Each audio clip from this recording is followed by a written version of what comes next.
தமிழகத்தில் நடந்து முடிந்த நாடாளுமன்ற தேர்தலில் பல்வேறு பகுதிகளிலும் உரிய தகுதி இருந்தும் வாக்காளர் பட்டியலில் இருந்து பெயர் நீக்கம் செய்யப்பட்ட விஷயம் தேர்தல் ஆணையத்தின் மீது கோபத்தை கொப்பளிக்க வைத்துள்ளது. பிரபலங்கள் முதல் பொதுமக்கள் பலரது ஓட்டுகள் வீணாகி போனது. இதற்கு பல்வேறு அரசியல் கட்சித் தலைவர்களும் கண்டனம் தெரிவித்தன. தேர்தல் ஆணையம் இந்த முறை தேர்தல் பணியில் தோற்றுவிட்டது என கருத்தும் தெரிவித்திருந்ததும் கண்கூடு. தமிழக பாஜக ஓபிசி அணி பொதுச் செயலாளர் திருச்சி சூர்யசிவா எழுப்பிய கேள்வி தேர்தல் ஆணையத்தை தலைகுனிய வைத்துள்ளது. அவர் வெளியிட்டுள்ள எக்ஸ்தல பதிவில் தேர்தல் சமயத்தில் அதிகாரிகளை மாற்றாமல் ஆளுங்கட்சிக்கு ஆதரவாக தேர்தல் அதிகாரிகள் செயல்பட்டார்கள் என்பதற்கு இது ஒரு சான்று. அதாவது ஜெயங்கொண்டம் திமுக சட்டமன்ற உறுப்பினர் கண்ணன் அவர்களின் மனைவி மாலதி என்பவர் 2 பூத்துகளில் தன்னுடைய வாக்கை பதிவு செய்ததற்கான சான்று இது.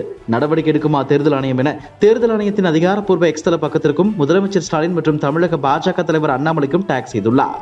பெண்களின் தாலியை கூட காங்கிரஸ் விட்டு வைக்காது என பிரதமர் மோடி பேசிய பேச்சுக்கு பதிலடி கொடுத்த காங்கிரஸ் பொதுச் செயலாளர் பிரியங்கா காந்தி பிரதமர் மோடிக்கு தாலியின் பின்னால் உள்ள உணர்வுகள் தெரியவில்லை என கூறியிருந்தார். மேலும் போரின் போது எனது பாட்டி இந்திரா காந்தி ஆபரணங்களை நாட்டுக்காக கொடுத்தார். என் தாய் தாலியை நாட்டுக்காக தியாகம் செய்தார். ஆனால் பிரதமர் இதனை எதையும் அறியாமல் பேசுகிறார். பெண்களின் உணர்வுகள் மோடிக்கு தெரியாது என பேசியிருந்தார். இந்நிலையில் பிரியங்கா காந்திக்கு பதிலளித்துள்ளார் பாஜக தலைவரான அண்ணாமலை. கேரளாவில் தேர்தலை ஒட்டி பிரச்சாரத்தில் ஈடுபட்டுள்ள அவர் செய்தியாளர்களை சந்தித்து பேசும்போது இந்தியா சீனா போரின் போது இந்திரா காந்தி தனது நகைகளை தேசிய பாதுகாப்பு நிதிக்கு வழங்கியதாக கூறுகிறார்கள். 1962 இந்தியா சீனா போர் நடந்ததற்கு காரணமே நேருதான். இந்திரா காந்தி மட்டுமில்லை, நாட்டின் பாதுகாப்புக்காக அனைத்து மக்களும் நகைகளை கொடுத்தனர். இதை காங்கிரஸ் புரிந்து கொள்ள வேண்டும் என அண்ணாமலை பேசினார். ஆண்டுதோறும் தமிழகத்தில் லட்சக்கணக்கானோர் எழுதும் மிக முக்கிய போட்டித் தேர்வாக உள்ள குரூப் 4 தேர்வு தேதியினை தமிழ்நாடு அரசு பணியாளர் தேர்வு வாரியம் அறிவித்துள்ளது.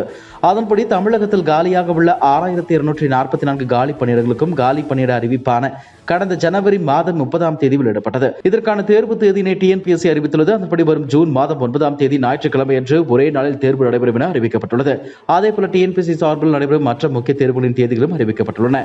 குரூப் 1 முதன்மை தேர்வு 13/7/2024 அன்றும், குரூப் 1B 1C முதன்மை தேர்வு 12/7/2024 அன்றும், டிகிரி அளவிலான துறை ரீதியான டிஎன்பிஎஸ்சி தேர்வு 11/8/2024 அன்றும், குரூப் 2 2A தேர்வுகள் 28/9/2024 அன்றும், டிப்ளமோ ITI அளவிலான துறை ரீதியான டிஎன்பிஎஸ்சி தேர்வு 14/2/2025 அன்று நடைபெறும் என அறிவிக்கப்பட்டுள்ளது.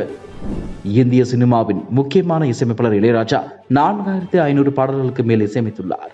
தற்போதும் பல படங்களுக்கு அவர் இசையமைத்து வருகிறார். இவரது பாடல்களை எக்கோ, அக்கி உள்ளிட்ட இசை நிறுவனங்கள் ஒப்பந்த காலம் முடிந்த பின்பும் பயன்படுத்தி வருவதாக காப்புரிமை கேட்டு இளையராஜா சென்னை உயர்நீதிமன்றத்தில் வழக்கு தொடர்ந்தார். இதனை விசாரித்த 2 நீதிபதிகள் அமர்வு இளையராஜா பாடல்களை பயன்படுத்த இசை நிறுவனங்களுக்கு தடை விதித்தனர். படத்தின் காப்புரிமை தயாரிப்பாளர்களிடம் இருப்பதால் அவர்களிடம் செய்த ஒப்பந்தத்தின் அடிப்படையில் பாடல்கள் பயன்படுத்தப்பட்டதாக கூறி எக்கோ நிறுவனம் சார்பில் மேல்முறையீடு செய்யப்பட்டது. இந்த வழக்கு நீதிபதிகள் ஆர் மகாதேவன் மற்றும் முகமது ஷபீக் ஆகியோர் முன்பு நேற்று விசாரணைக்கு வந்தது. அப்போது இசை நிறுவனம் சார்பில் ஆஜரான வக்கீல் இளையராஜாவிற்கு தயாரிப்பாளர் சம்பளம் வழங்கிவிட்டார். அதன்படி அதன் உரிமை தயாரிப்பாளருக்கு சென்றுவிடும். அதன் அடிப்படையில் தயாரிப்பாளரிடமிருந்து உரிமை பெற்று பாடல்கள் பயன்படுத்தப்பட்டது என்று கூறினார். அப்போது குறுக்கிட்ட நீதிபதிகள், அப்படி என்றால் ஒரு பாடல் என்பது பாடல் ஆசிரியரின் பாடல் வரிகள் மற்றும் பாடகர்கள் சேர்ந்துதான் உருவாகிறது. வரிகள் இல்லை என்றால் பாடல்கள் இல்லை. பாடலாசிரியர்களும் உரிமை கோரினால் என்னவாகும் என கேள்வி எழுப்பினர். மேலும் வழக்கின் விசாரணையை ஜூன் 2வது வாரத்திற்கு தள்ளி வைத்தனர். இடஒதுக்கீட்டை மேம்படுத்தும் நடவடிக்கைகளில் இந்தியா கூட்டணி செயல்படும் என நம்புகிறேன் என முதலமைச்சர் மு க ஸ்டாலின் தெரிவித்துள்ளார். இதுகுறித்து அவர் வெளியிட்டுள்ள அறிக்கையில், இந்தியாவிற்குள் சமூக நீதியை நிலைநாட்டுவதில் தமிழகம் முக்கிய பங்காற்றுகிறது. காங்கிரஸ் தேர்தல் அறிக்கையில் திமுகவின் கொள்கைகள் எதிரொலிப்பதில் மகிழ்ச்சி. இடஒதுக்கீடு முறைக்கு அச்சுறுத்தல் வரும்போதெல்லாம் திமுக உறுதியான எதிர்ப்பு தெரிவிக்கிறது. இடஒதுக்கீட்டை அதிகரிப்பதற்கான நடவடிக்கைகளில் இந்தியா கூட்டணி ஆர்வம் காட்டும். ஓபிசி SC ST மக்களை மேம்படுத்தும் உறுதிமொழிகளை இந்தியா கூட்டணி அரசு நிறைவேற்றும் என உறுதியோடு நம்புகிறேன் என அவர் கூறியுள்ளார். தூத்துக்குடி மாவட்டம் கோவில்பட்டியில் ரேஷன் அரிசி கடத்தலுக்கு எதிராக செயல்பட்ட வழக்கறிஞர் வீட்டில் அரிசி கடத்தல் கும்பல் பெட்ரோல் குண்டு வீசிய சம்பவம் அதிர்ச்சி அளிக்கிறது.